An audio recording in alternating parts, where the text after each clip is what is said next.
Ele está vendo a imagem ser desgastada aí nessas últimas semanas, e aí uma ofensiva dos três poderes contra ele. No Legislativo ele saiu derrotado após ver o chamado plea bargain ser retirado do pacote anticrime. O Congresso está articulando mais mudanças, né, para o pacote do ministro, que são contrárias àquilo que ele defende. O Judiciário também contrariou o Moro, preservando o conteúdo das mensagens de autoridades interceptadas por hackers e também mantendo o Lula em Curitiba nessa segunda decisão. E no Executivo, o Bolsonaro dando anuência para a demissão de um aliado do ministro no COAF, a gente já falando aqui, algumas outras caneladas que enfraquecem o Moro. E eu queria, Josias, continuar ouvindo você, já que você pegou o gancho falando sobre o Moro e essa relação com o presidente. Para onde caminha este casamento?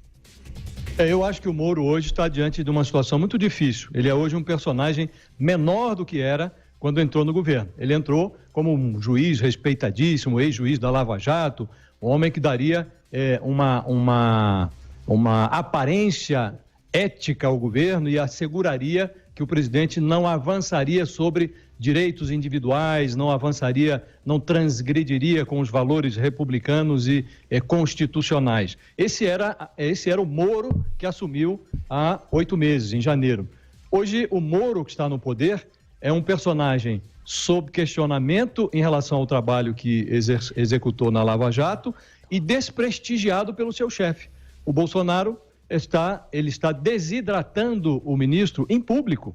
Esse episódio do COAF é emblemático. O Bolsonaro defendia até bem pouco o Moro, nesse caso das mensagens vazadas, levou para estádio de futebol, a tiracolo e tal. Hoje já não se preocupa tanto com isso e aparentemente o presidente enxerga no Sérgio Moro um adversário político e ele trata de esvaziar esse adversário preventivamente, antes que o ambiente eleitoral se estabeleça. Não sei se essa é a melhor tática, mas hoje, obviamente, pelo andamento dos acontecimentos, o Jair Bolsonaro já não tem o mesmo cuidado que tinha em relação ao Sérgio Moro. Aparentemente, o presidente já não considera a presença do Moro algo essencial. Ontem ele praticamente jogou para as calendas, botou na geladeira, no freezer, esse pacote anticrime do Moro. Depois, de noite, deu uma declaração de manhã dizendo que não era prioridade, porque poderia atrapalhar as reformas econômicas. De noite, chama o ministro para uma live no Facebook, uma coisa constrangedora, que o Moro teve que interromper o Bolsonaro para corrigi-lo, para dizer, não, olha, o projeto anticrime não é do Moro, é do governo Jair Bolsonaro, disse o Bolsonaro. E ainda teve uma cena meio dantesca, né, quando o Moro saiu de cena para que entrasse o ministro do Meio Ambiente, o Ricardo Salles. Ele diz, pediu licença ao presidente que eu vou trocar de lugar com o ministro Salles. Aí o Bolsonaro, às gargalhadas, diz, vai fazer troca-troca com o Salles, mas troca só a cadeira, viu? Quer dizer, isso é uma cena constrangedora para um homem que veio da magistratura para dar essa aparência de seriedade ao governo. E aí, Constantino, para você, essa relação dos dois aí, as caneladas do Bolsonaro contra o Moro? Parece que Moro tá sob fritura, né? Tá sendo atacado de tudo que é lado. A gente sabe que ele fez muitos inimigos nesse processo da Operação Lava Jato e mandando para a cadeia a turma toda poderosa, mas aí ele se alia a Bolsonaro, vai para uma missão de poder continuar o seu esforço de combate à corrupção e ao crime dentro do governo, o que transforma a sua postura em algo mais político do que antes, que era estritamente técnico. E com isso ele é tragado para essa postura que o presidente tem, que nada presidenciável né? Então, o Josias colocou aí o live, e nós ontem comentávamos no programa sobre já a questão da fritura do Moro, e assim que acabou o programa, muita gente nas redes sociais veio falar, que péssimo momento para vocês falarem isso, não viram a live que o presidente fez com ele depois para reforçar a imagem? Aí a primeira coisa que você faz é ir ver a live, né? E exatamente o que o Josias colocou, foi constrangedor.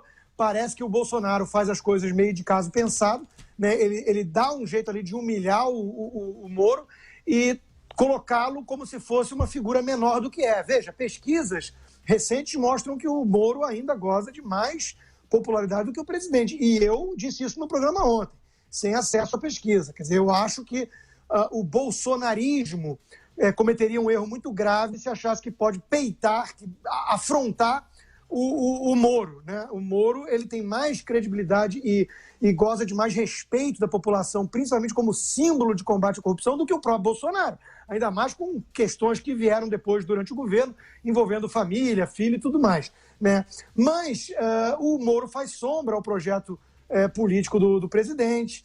Tem a questão do filho Flávio, do COAF, e o Dias Toffoli, que se tornou ali amiguinho. Então, existem alguns motivos pelos quais o presidente teria interesse em, de alguma forma, minar o Moro. Já não é um candidato evidente para o Supremo, que parecia uma forma de acalmar e agradar gregos e troianos. O Moro teria ali um emprego dos sonhos e diga-se de passagem, hoje nós vemos que é mais poderoso um presidente, um ministro do Supremo do que um presidente, né? Então seria talvez o cargo dos sonhos do Moro. Isso já subiu no telhado, né? Essa possibilidade.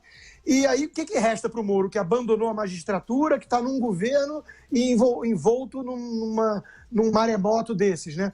Talvez disputar a presidência em 2022, né? Então o Bolsonaro percebe isso, né, e já vai minando, provavelmente, esse projeto, ou não sei se existe o projeto em si, porque eu acho que o Moro não é muito ambicioso do ponto de vista político, mas ele já vai dando um jeito de amarrar, pelo menos, o Moro. Então, tudo isso é muito ruim de ver. Claro que tem uma explicação mais técnica de realmente o governo ter que priorizar quais são as reformas. O próprio Moro foi elegante ao falar isso e tentar diminuir qualquer possibilidade de intriga, né?